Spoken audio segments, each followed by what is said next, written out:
welcome to the Great Detectives of Old Time Radio. From Boise, Idaho, this is your host, Adam Graham. If you have a comment, email it to me, box13@greatdetectives.net. Follow us on Twitter at Radio Detectives and become one of our friends on Facebook, facebook.com/Radio Detectives. A reminder, be sure and check out our store, store.greatdetectives.net, where you can pick up my books, audiobooks, and ebooks, including All I Needed to Know I Learned from Columbo and All I Needed to Know I Learned from Dragnet, each of which examines the careers and history of 7 great fictional detectives and life lessons that can be learned from them, and my novel Slime Incorporated. That's all available at store.greatdetectives.net. Well, now it's time for today's episode of The Lineup, from March 27th of 1951, and the title is The Lapinish Ladder-Upper Case. Ladies and gentlemen, by transcription, we take you now behind the scenes of a police headquarters in a great American city, where under the cold, glaring lights will pass before us the innocent, the vagrant, the thief, the murderer. This is The Lineup.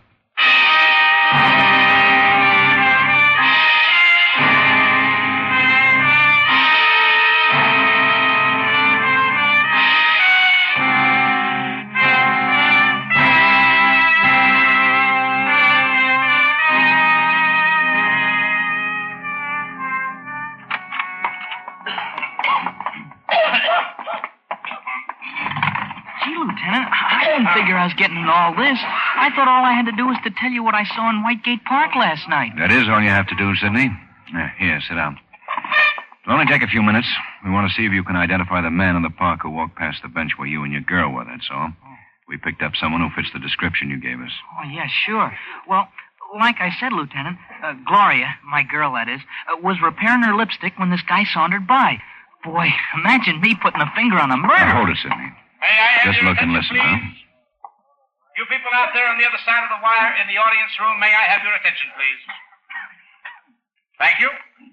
My name is Greb, Sergeant Matt Greb. I'll explain the lineup to you. Each of the suspects you will see will be numbered. I'll call off a number, their name and charge. If you have any questions or identification, please remember the number assigned to the prisoner as I call his name. If you're sure or not too sure of the suspect, have him held. The officers who took your name will assist you. They're seated among you. Oh, wait till I tell the guys in the block about this, huh, Lieutenant? Your identification. When the prisoners leave here, they are sent to the bathroom and dressed back into their jail clothes. It makes it quite difficult to bring them back after they leave here. The questions I ask these suspects are merely to get a natural tone of voice, so do not pay too much attention to their answers as they often lie. Bring on the line. All right, boys, all right, let's move. This way, over to the end of the stage. That's it. Now turn and face the front. Hands to your sides, look straight ahead. Number 1, Charles Heltzer, assault. Why were you fighting, Charles? Self-defense, he said he wished I was dead. Talk up, Charles. It was self-defense, he said he wished I was dead. Witnesses say you started it, Charles. They ain't witnesses, they're downright liars, his buddies. Number 2, Maurice Calder, drunk and disorderly on private property. Where do you live, Maurice? It all depends on the weather. Why did you start a disturbance in the theater lobby? I was drunk, I guess. Anyhow, when I got inside, I found out I'd already seen the picture and they wouldn't give me my 40 cents back. Number 3, Jimmy Vedder, vagrancy. How long have you been in town, Vedder? 61 years, Sergeant. I don't know if I was born here. There, Lieutenant, that one. You, like I told had a you, job? bald and with a nose that's flat as a pancake. Sergeant Graham, Yes, Lieutenant. number 3, hold for interrogation.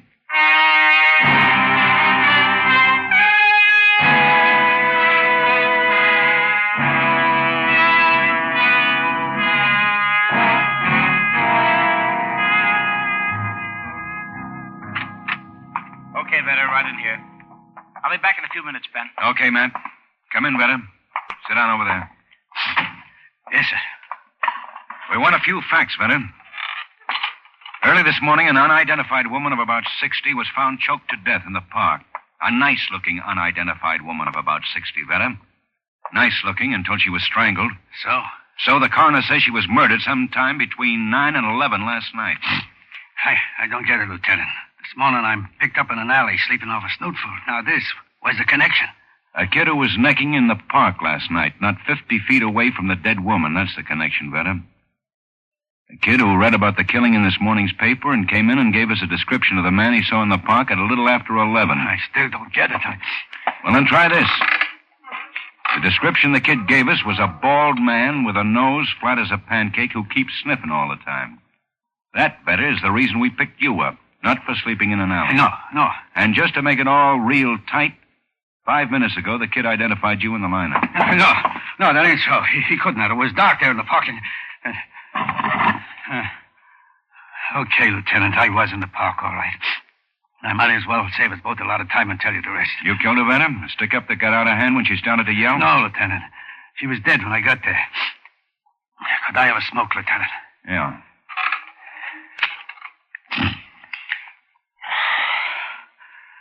I was walking through the park, Lieutenant, looking for a good spot to flop for the night when I saw something shiny off in the bushes away. This here house key. When I bent down to pick it up, I saw the body. She was dead like a doornail. And there was no one around? You sure of that? Positive. I looked good. Anyhow, I was flat broke, so I went through her pockets. She didn't have no pocketbook. Just $1.50 and change in her coat. That's all I took, and I beat it. I walked slow past those kids on the bench so they wouldn't be suspicious. That's all, Lieutenant. The truth, so help me. The lineup's finished, Ben. Is there anything I can do? Yeah. Turn Vetta here over to Sergeant Quine, will you, Matt? Gonna hold him on suspicion of murder. Lieutenant, I already told you. Let's go, Vetta. Be right back, Ben. Right. Hi, Becker. Hi, man. Good morning, Lieutenant. Here's the first report on that body in Whitegate Park. Not much. No identification yet, Becker. And it may be a while. Most of the stuff she was wearing was homemade and home washed, so no labels and no laundry marks. Mm-hmm. Also, there's no record of her prints here or in Washington. Coroner's office is checking on her dental work now. Call you as soon as we get something, Lieutenant. All right. See you, Matt. Yeah. Well, Ben, what did Becker have? Does it look like Jimmy Vedder? Maybe, I don't know. He says he was walking through the park, spotted this key and then the body. Admits robbing it, no more. Mm-hmm. Well, where do we go from here, Ben? Well, until we get something on the body. This key, I guess. Come on, let's check with Harrison on the robbery detail. Get a listing of locksmiths.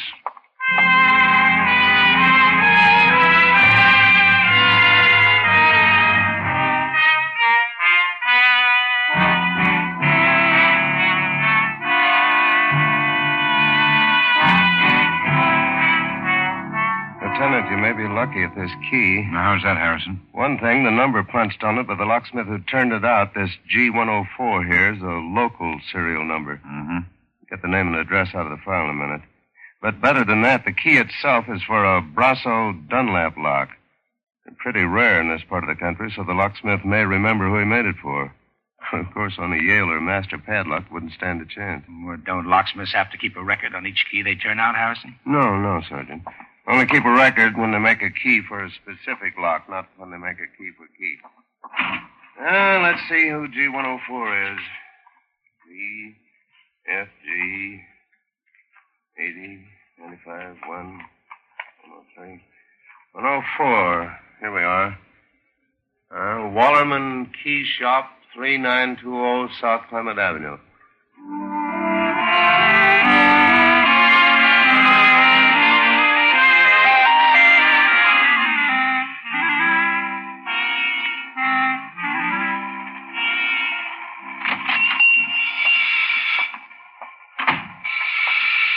Right with you, gents. Fine. Well, cross your fingers, Matt, and hope he's part elephant. Yeah. Okay. Now, gents, what can I do for you? We're from the police department, Mr. Wallerman. I'm Lieutenant Guthrie. This is Sergeant Grebb. We'd like to ask you about a key. Oh, key I made? Yeah. This key, Mr. Wallerman. Do you happen to know who you made it for? Brasso Dunlap, huh? Don't often make one of these, once, twice a year. It's good luck, all right. But it's unusual. Well, what is it, Mr. Wallerman? You remember something? Yeah. Bad temper. Sure. About 2 months ago, officer. Guy with nice clothes and a nice way of talking till he got sore. Yeah, I remember now. Said I took too long. I was a blundering idiot, that's it. You know this man's name? His address? No, I don't. But he does live in the neighborhood. How do you know that? Because I've seen him a couple or three times at Tommy Lowe's place. Tommy runs a Chinese hand laundry over the next block. This bird must be a customer of his. What does this man look like? Oh, he's kind of tall, thin face, sharp nose, but don't worry. Tommy Lowe will know him, officer. Just mention his temper.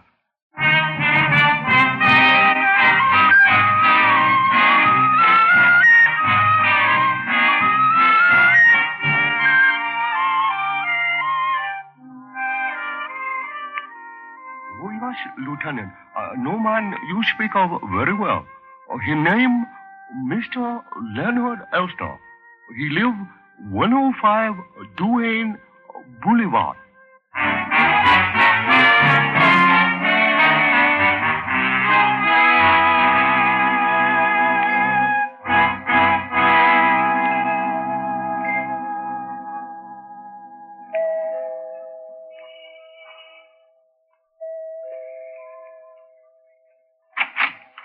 Yes? Mrs. Elsner? That's right. We're from the police department, Mrs. Elsner. I'm Lieutenant Guthrie. This is Sergeant Graham. How do you do? Mrs. Elsner. Mrs. Elsner, is your husband at home? We'd like to talk to him. Yes, he's inside listening to the radio. Just a moment and I'll call him. Excuse me. Sure. Leonard? Leonard, there's See if that key fits, will you, man? Yeah. Yeah, it works all right, Ben. Uh-huh. Here's Elsner. Now, Mr. Elsner, I'm Lieutenant Guthrie. This is Sergeant Graham. We'd like a few words with you, please. Very well. Living room is this way, gentlemen. Thank you. Oh, Mrs. Elsner, if you don't mind, we'd like to talk to your husband alone. Of course. All right, dear. Sit down, gentlemen.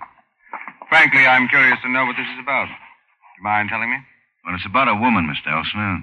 An elderly, unidentified woman who was found choked to death in the park last night. What? Woman choked to death?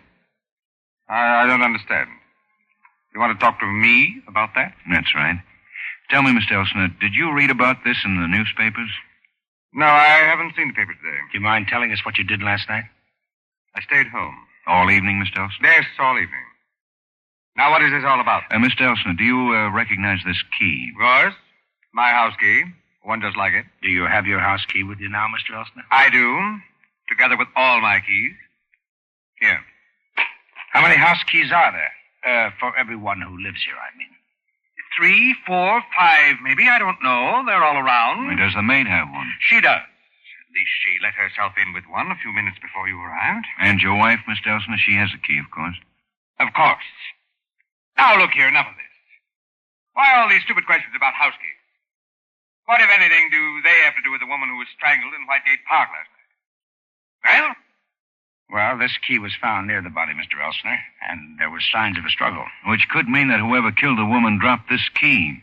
Your key. But I have my house key. I just showed it to you. There.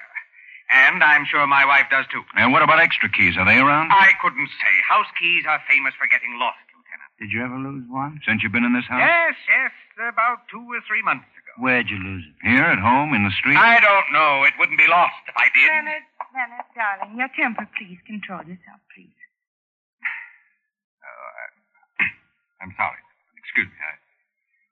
I'll be glad to answer your questions. Carol, you'd better leave it there. No, that won't be necessary, Mr. Elsner. Now, about last night. You say you were here? Yes. Carol here went to bazaar. What was it again, dear? The Woman's Auxiliary of the North Point Country Club. I'm chairman. We're raising money to build a new clubhouse next spring. I see. Mr. Elsner, did you have any callers last night? Any visitors of any kind? Yes, I did. Can you remember them specifically? I think so. There was the newsboy who was making his weekly collection about 9, I'd say. For what paper, Mr. Elsner? The Evening Star. And anyone after that, Mr. Elsner? 2 people. Along about 10, a delivery boy from the liquor store at King's. He brought 2 bottles of scotch. At 10:30, a friend of my wife's dropped in looking for her, Ruth Millard. She lives at the Park, Netherlands. She stayed about 20 minutes. We watched a television show together, a quiz show called Number Please. A Brooklyn housewife won the jackpot. Some question about Steinmetz. Leonard?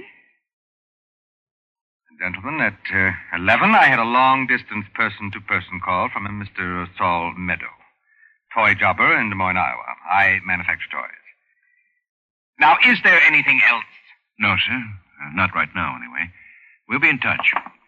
Good night, Mrs. Elstner. Good night. Good night, Sergeant. Good night, ma'am. Good night, Mr. Elstner. Good night.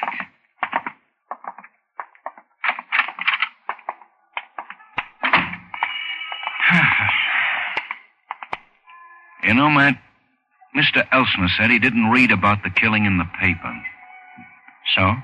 So I'd like to know how he knew it happened in Whitegate Park. We never mentioned the park by name.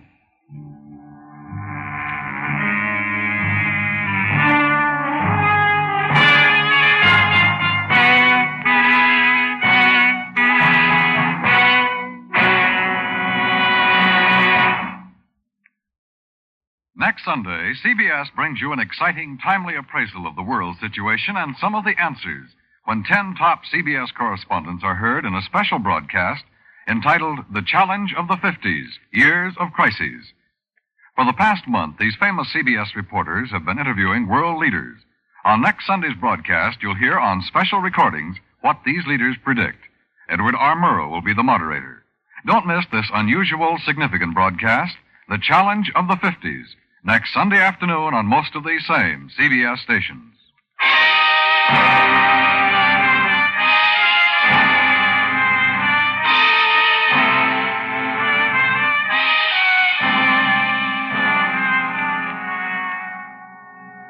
Did you get that, Willis? On Walnut, yes. King's Liquor Store.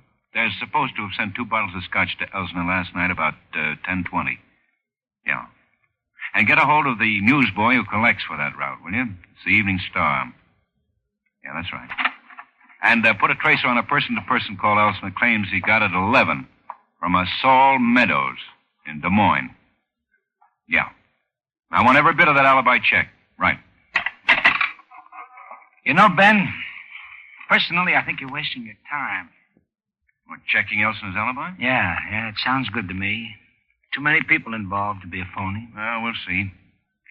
There's something wrong there someplace, Matt. Well, the keymaker backs up Elstner in his story about losing the key. For my money, you're reaching quite a ways to tie a well-to-do guy like Elstner into a threadbare old lady dead in a public park. Why would he do it, Ben? That's what beats me. Why? Well, you got me. Well, anyway, I'd go easy if I were you. Elsner's the kind of bird that really blows his lid over a false arrest. In fact, there was... Come in. Call, Lieutenant. Matt. Hi, Becca. Well, we got an identification on the old lady in Whitegate Park. Good. We traced the shoes. They'd been half-soled lately, and we finally located the shoemaker. A guy way out in the Henning district. He just now identified the body. Well, who is she? Edna Clooney, 4412 Durbin Street. That's a walk-up, and it checks out. Who'd you talk to there, Becca? A landlady, a Mrs. Peters. She says Mrs. Clooney's had a room there for about 6 months. Let's go, man.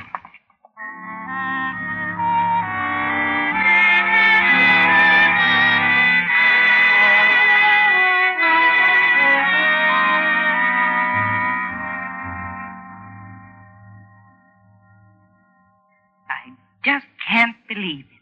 She was such a sweet little old thing. Why, terrible, that's what it is. Down this way, gentlemen. Thank you. When did you say it happened? Last night, Mrs. Peters, sometime between 9 and 11. Didn't you notice she was gone today, ma'am? No, I didn't, Sergeant. Sometimes I go a week or more without seeing all my tenants, especially the quiet ones. This is her door here. Ooh, right. Stuffy in here. I'd better open the window. No, I wouldn't bother. We won't be here long. Yeah, we just want to look around. Maybe she kept a date book or a diary or something. If she did, it'd be over there in that table with the drawer. Oh, here, huh? Well, she was sure a tidy housekeeper. She was a nice, sweet woman, Sergeant. One of the best tenants I ever had. Oh, it's just terrible. I can't imagine. Now, this picture, Mrs. Peters, who is it, do you know? Why, yes, that's her. Oh, my goodness. Now, what's the matter? That's Jim, her son. Why, that boy doesn't even know yet that his mother is dead. Is he here in town? Well, as far as I know, he lives over on the south side someplace, works in a mill over there, a stamping mill, I think. You wouldn't know the name then, huh? Could it be McClellan and Lamb? She's got a metal ashtray here and a letter opener, both stamped with the compliments of McClellan and Lamb, 1024 South Market. Now, let's try it. Now, Mrs. Peters, leave everything just as it is and keep this room locked, will you? We may be back.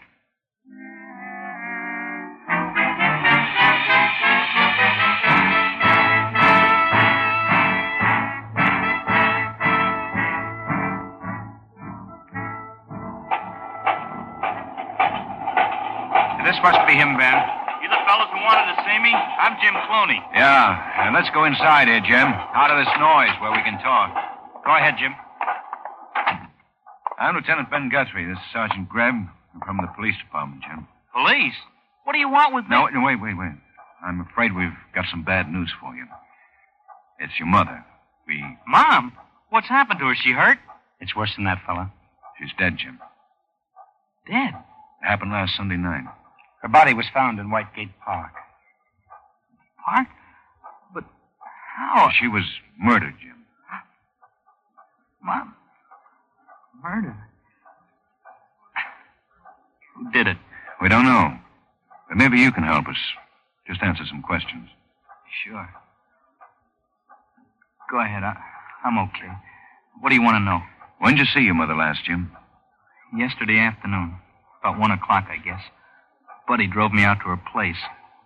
Lieutenant, I don't get this. Mom never went out at night. Oh, maybe once or twice to a movie, but the park, she never went in there. When you were with her, did she seem upset about anything? No, not a bit. We just sat around and talked like always. And what did you talk about? Anything special? No, the same old things. My job, draft, my gas station. You've got a gas station, Jim? Oh, it's not really mine. It's one I'd like to have. It's out on Grand. The guy's going to sell out and retire. We used to talk about me buying it and going into business for myself. I'll never have that kind of money. Yesterday, Mom was kidding around that she was going to borrow the down payment for me. She ran into a wealthy old friend, she said. Well, who was that, Jim? Oh, some guy she knew 25 years ago. I worked for the same company up in Evanston for a while after my dad died. Uh-huh. She hadn't seen this guy since then, but, well, she ran into him on the street last week and recognized him. She got a big kick out of it. Did she mention his name? Yeah, it was Melvin something. Melvin Berry it was. You know where we can get in touch with him? No. Why do you want him? Well, maybe your mother wasn't kidding about borrowing the money, I mean. Mothers are funny where their kids are concerned, you know. Oh, by the way, did you ever hear of a Leonard Elsner? Lives up on Duane Boulevard? Leonard Elsner? No. Wait a minute. That's funny. What's funny, Jim? But you mentioned that Duane Boulevard. Why? What about it? Why, Mom used to go up there quite a bit. She used to take a bus to the library up there. And what, Jim? I think she said that that's where she was, coming out of the library when she ran into this Melvin Berry.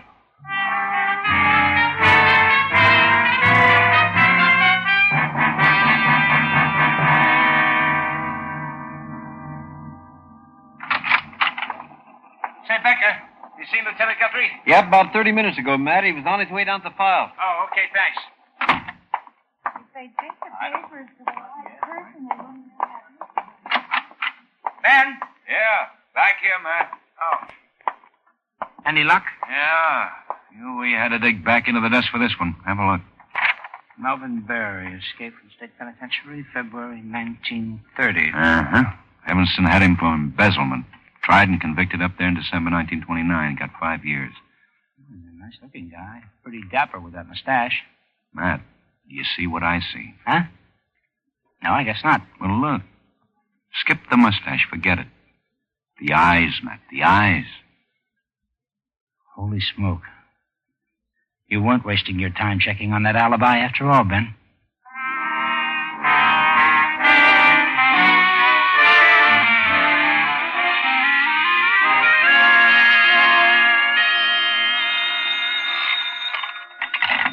Lieutenant Guthrie. We're good. Put him on. Yeah, go ahead, Willis. What? The checks? All of it? You sure? Okay, Willis, that's all. Don't tell me. Yeah, Elsner's alibi is airtight. That's almost impossible. But it's a fact. Let's go, Matt. Go where? To the Elsner residence, 105 Duane Boulevard. But you just said... I know what I said. Let's go.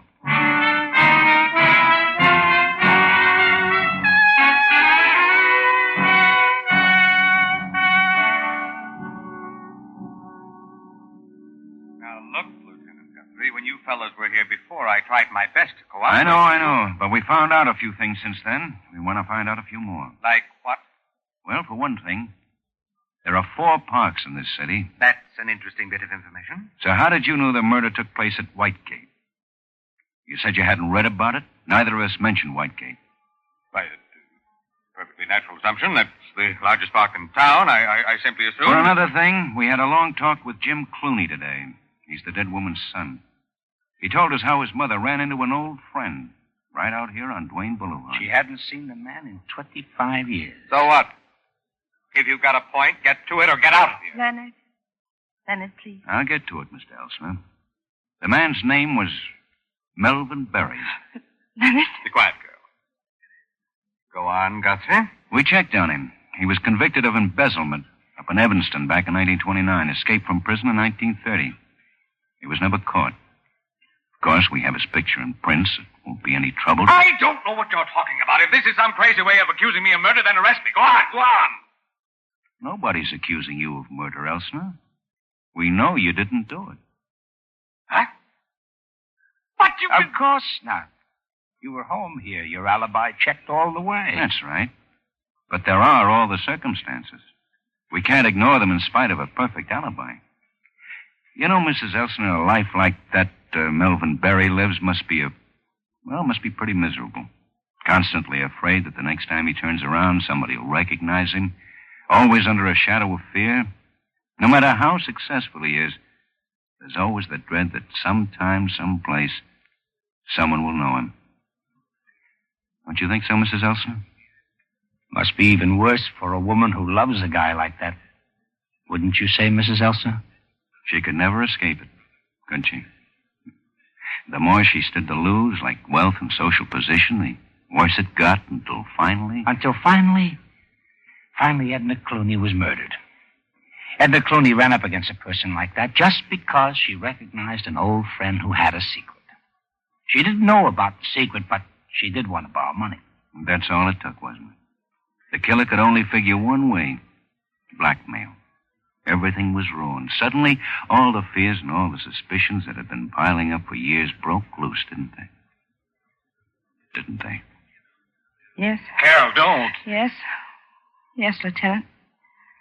I can't take any more. I had to do it. I had to kill her. I knew it from the instant Leonard told me she'd recognized him as Melvin Berry.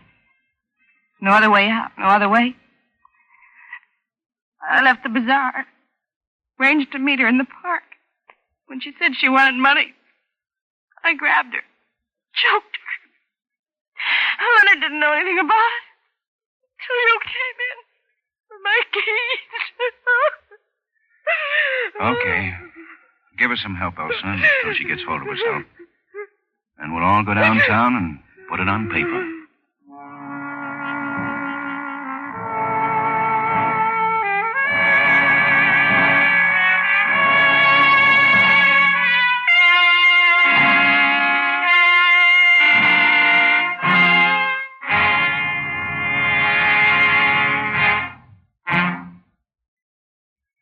The lineup, where before you pass the innocent, the vagrant, the thief, the murderer. Listen again next week when we again bring you the lineup. May I have your attention, please? You people out there on the other side of the wire in the audience room, may I have your attention, please? Thank you. My name is Greb, Sergeant Matt Greb. I'll explain the lineup to you. Each of the suspects you will see will be numbered. I'll call off a number, their name and charge. If you have any questions or identification, please remember the number assigned to the prisoner as I call his name. If you're sure or not too sure of the suspect, hand him help.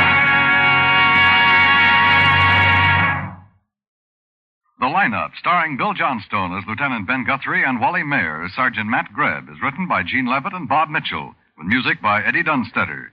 Featured in tonight's cast were Gil Stratton, Ted Osborne, Parley Bear, Herb Butterfield, Robert Griffin, and Virginia Gregg. The lineup was transcribed in Hollywood by Jaime Del Valle.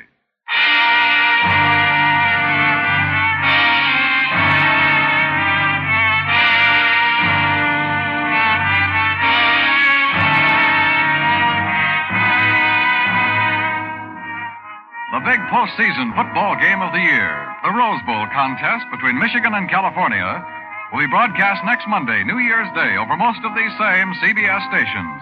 For action, color, excitement, be sure you're on hand for this great sports event, the Rose Bowl game between Michigan and California.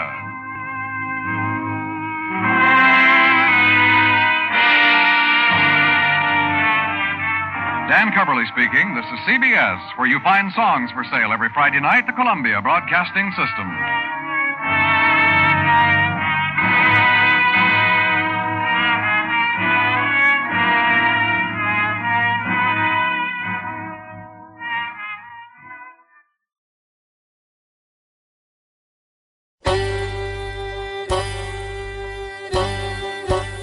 Hi, this is Andrew from OTRWesterns.com. I wanted to invite you to come take a look at our site.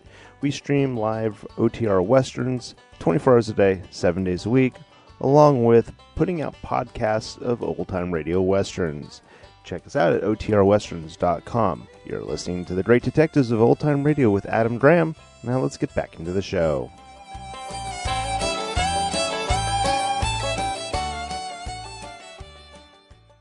Welcome back. Well, this episode does sound familiar. It may have been played under another title or even rebroadcast under another title with a later date. But I still find it a very intriguing episode with some great twists, particularly Guthrie and Greb kind of doing a duet confession thing or denouement thing, which I think really does work.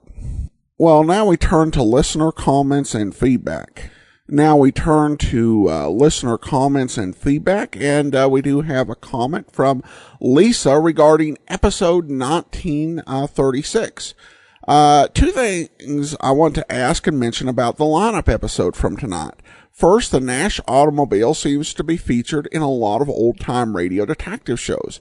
It was the doctor's car in this one. Second, the music at the end was really groovy.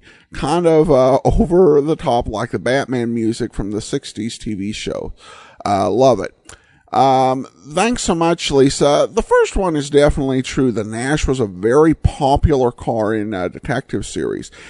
In fact, Jim French, who did the radio revival series, The Adventures of Harry Nile in the 70s, and actually continues on to the present, he actually made, I think, at least one, and I think two of Harry Nile's cars Nash's.